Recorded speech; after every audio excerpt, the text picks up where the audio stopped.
ছোট মাছ একবার এইভাবে বানিয়ে খেয়ে দেখবেন, দেখবেন বাড়ির সবাই আর অন্যভাবে মাছ খেতেই চাইবে না। যখনই ছোট মাছ আনবে বারবার এইটা বানানোরই রিকোয়েস্ট আসবে। Hello everyone, welcome back to my channel Popy's cooking and blog. আশা করি আপনারা সবাই ভালো আছেন, সুস্থ আছেন। আর আজকে আমি আপনাদের জন্য নিয়ে এসেছি এই ছোট মাছের এক তেল ঝালের রেসিপি, যেটি দেখতে আর খেতে কিন্তু দুর্দান্ত হয়ে থাকে।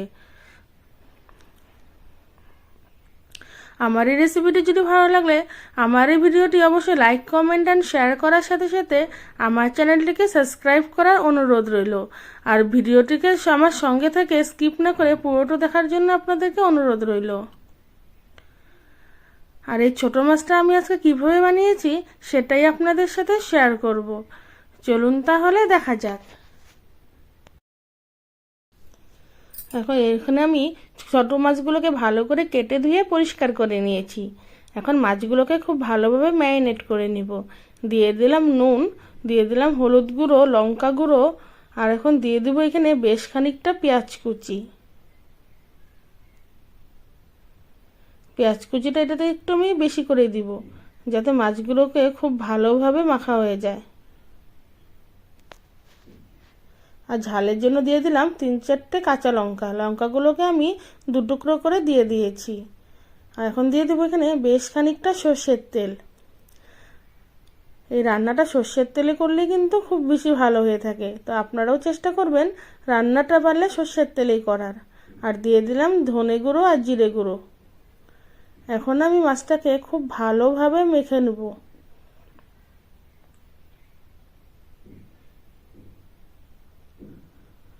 সমস্ত কিছুতে মাছটাকে এভাবে ভালোভাবে মেখে নিয়ে অল্প কিছুক্ষণের জন্য মাছটাকে রেখে দেব,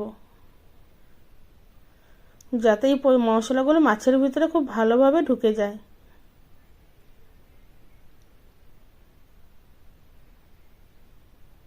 ছোট মাছের এই তরকারিটা কিন্তু একবার আপনারা অবশ্যই বাড়িতে ট্রাই করে দেখবেন, খেতে কিন্তু দুর্দান্ত লাগে।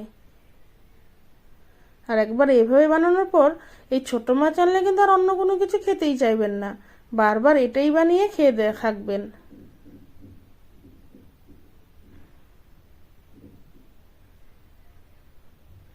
কড়াইতে তেল গরম হয়ে এসছে। তেলটা গরম হয়ে গেলে ওর মধ্যে দিয়ে দিলাম সামান্য কিছু পেঁয়াজ কুচি। পেঁয়াজটাকে একটু হালকা লাল লাল করে ভেজে নেব।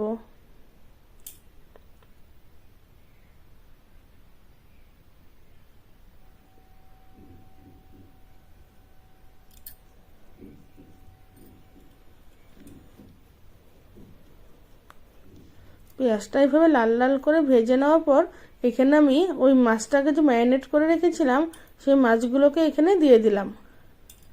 তো আমি এখানে এই ম্যারিনেট করে মাছের মধ্যে পরে একটা টমেটো কুচি আর আধা পেঁয়াজ, 7-8 কোয়া রসুন আর এই সামান্য একটু আদা দিয়ে একটু ভালো করে পেস্ট করে দিয়ে দিয়েছিলাম। আর যখন এটা করেছি তখন মোবাইলে ক্যামেরাটা অন করতে ভুলে যাওয়াতে আর ভিডিও করতে পারিনি। তো আপনারাও এখানে একটু বাটা মশলা দিয়ে দিবেন, তাহলে কিন্তু মাছটা খেতে আরও বেশি ভালো লাগে।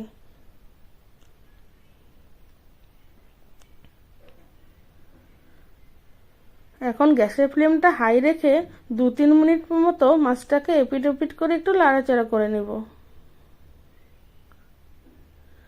মাছটাকে কিন্তু খুব বেশি ভাজবো না, এটাকে জাস্ট এই 2-3 মিনিটের জন্য একটু একবার দুবার কি এদিক ওদিক করে নেব।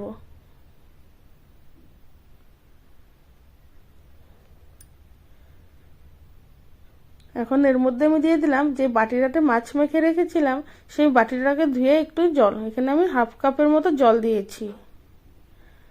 এখন এই ছোট মাছের তরকারিটা কিন্তু একবার এভাবে অবশ্যই বাড়িতে বানিয়ে খেয়ে দেখবেন। একবার এটাকে না খেলে কিন্তু এর স্বাদটা আপনারা বুঝতে পারবেন না। আর এটার যে স্বাদ, একবার খেলে এই ছোট মাছ আনলে কিন্তু আপনারা বারবার এটাই বানিয়ে খেয়ে থাকবেন।